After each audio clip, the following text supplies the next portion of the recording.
Hello everyone, Craig Gabriel here for Tennis.com, and with us is Mardy Fish. Mardy, thanks for your time. The last couple of years, things have turned around for you with your tennis again. What do you think is the reason for that?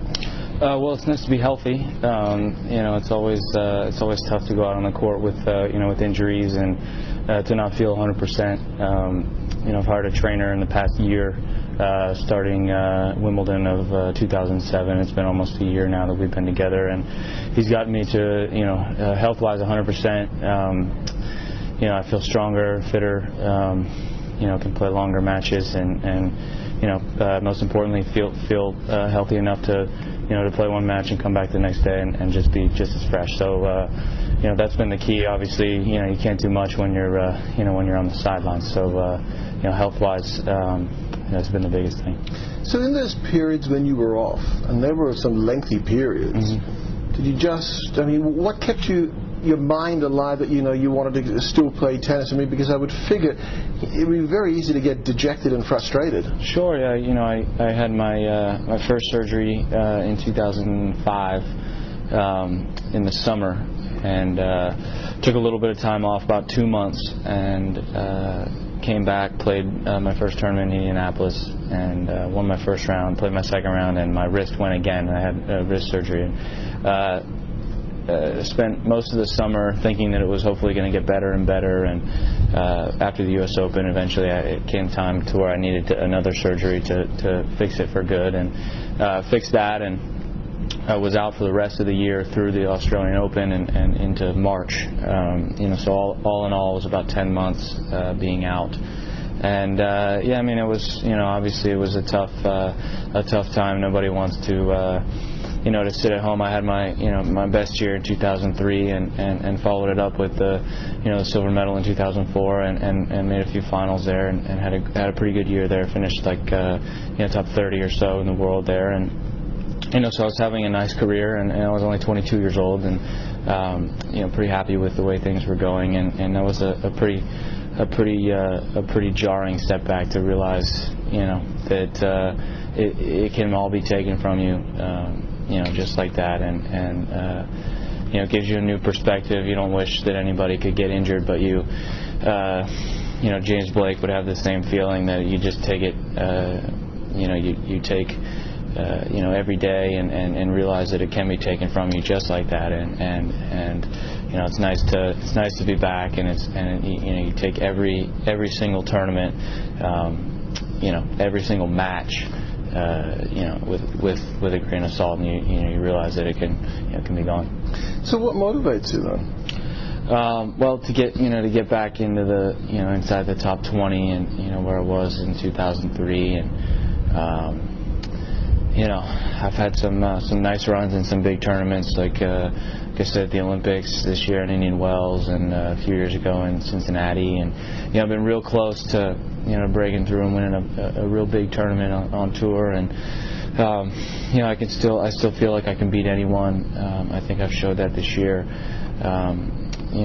Beating Roger and beating a bunch of top 10 guys in Indian Wells, and I feel like I can, if I'm healthy, I can play with anybody. Is the money a factor? You'd be lying to you if if you instead of digging ditches. Yeah, after I did get injured, you realize that again, like it can be taken from you just like that, and you realize that it is a job, and you're not going to do it forever, and I'm getting married in September, and so you take on a whole nother, it's just not yourself anymore when you're out, buying stupid cars or something, something ridiculous. So, that's gone for me now. Those days are over, and you take on somebody else, and you start, you begin to start your own family, and it feels a little bit, when you travel, and when I play some of the tournaments in Europe, on the clay courts, it almost feels a little bit more like a job than it might feel in some other places. You're preempting my questions over here, because there are a lot of things I want to ask you, and you've already touched on. Let's just touch on the Olympic silver medal. Where is it? And do you look at it very often?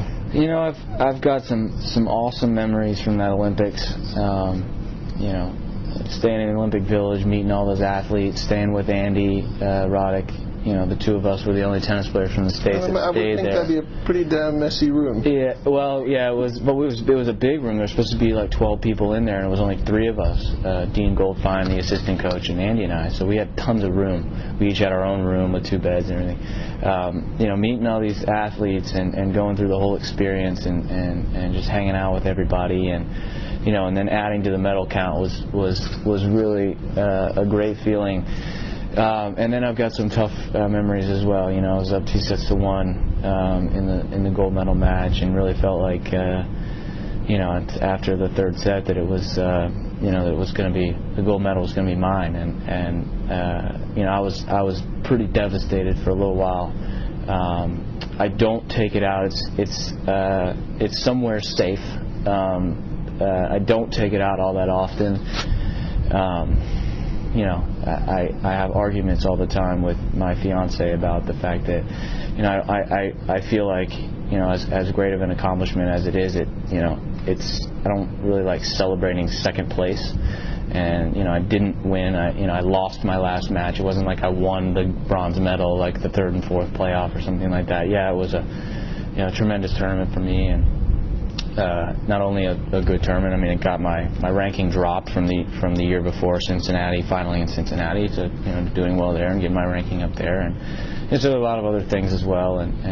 But there are some tough memories for sure from there. And then more recently was Indian Wells in 2008. You beat Roger Federer. That was a huge win. You beat Leighton Hewitt, runner-up in the final. But do you put that to one side for the rest of the year, or are you able to think about what you did over there and maybe gain confidence? Yeah, no, I definitely have drawn off that. I played my first match outside. What I feel like, you know, I went to Miami the week after, which really felt like 24 hours after. But I played on Wednesday, and I got done at the final on Sunday on the other side of the country, and you know, and I lost to Arnold Clement, someone who's given me some trouble in the past, and you know, a tremendous player, and he beat me 6-3, 6-3, and you know, I kind of just dismissed that loss and was basically on, you know, was really on the high of, you know, of doing well the previous week, and you know, I was really over there for almost 2 weeks. It almost felt like a Grand Slam. Those tournaments are bigger draws, and you know, so this is the first real match that I've played on, you know, not on a clay court that I feel like. So I'm drawing back from there. I watched all the, you know, all the DVDs that I had from that tournament right before I came over here. I went home after the French Open and getting ready for the grass. You know, it's a much better surface for me. You know, that gets the ball through the court, which I need for sure, and the clay doesn't help too much to do that. So you put the 1 month of the clay court season, I do a pretty good job of putting that behind me pretty quickly, and I'm excited to be ready for the grass. Okay, but the biggest period of your life is coming up with your wedding in September, as you mentioned. How did you propose to Stacy?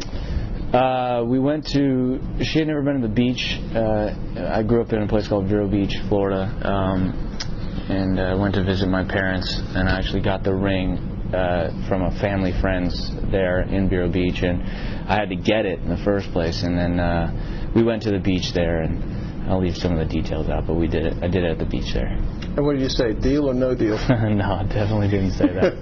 No, that would have been a little cheesy. How did you meet her? We have a mutual friend. We met in 2006 in Los Angeles. So, is it the wedding itself? I mean, is it going to be a big wedding? Are you involved in the planning, or? I'm not. Thankfully, I'm not involved too much. She's taking it pretty seriously, which is to be expected. It's a pretty special time for us. I haven't done, you know, I mean, I haven't done anything really. We had an engagement party that's new to me. You know, all those things are new to me. None of my friends have been married. She's got an older sister that's that's been married, and she's been to a few weddings, so she's a little more adapted than I am. And I would think the boys are going to be there. Andy, James. Boys are all going to be there. Hopefully, we're going to do it, in the middle of or at the end of one of the weeks, over in Asia. So hopefully everybody can make it. We realize that not everybody can make an exact date, but hopefully everybody will come. But they're all invited, that's for sure. If the likes of Andy and James and Bob and Mike Bryan were involved in your Bucks night, yeah, you think it's going to be pretty hair-raising? Well, we actually already had the bachelor party. We went to Vegas. It was during Monte Carlo, which is usually a week that most Americans take off. However, Bob and Mike won Monte Carlo the year before, so they felt like they had to go back. So we went to Vegas. Andy and James. We had about 12 guys that came from all over the country. We had a pretty good time. I'll leave the details out. Leave the details out. It's a family show. Yeah. And finally, do you think you're putting pressure on James, Andy? Well, Andy we know is engaged, but Bob and Mike and the other guys? Hopefully not. I mean, hopefully they're not feeling as much pressure. I'm not sure. I don't think I'll comment too much on anybody's dating status at the moment. I don't want to piss anybody off, but James is pretty far away from being in my position. Bob and Mike are maybe even further. So it's going to be a long time for them. But Andy's happy, and we're all happy for him, and hopefully they'll have as much fun as we've had. Mardy, all the very best, firstly with your career, but more importantly with the wedding and your future life with Stacey Gardner, and thanks for joining us on Tennis.com. No problem, thank you.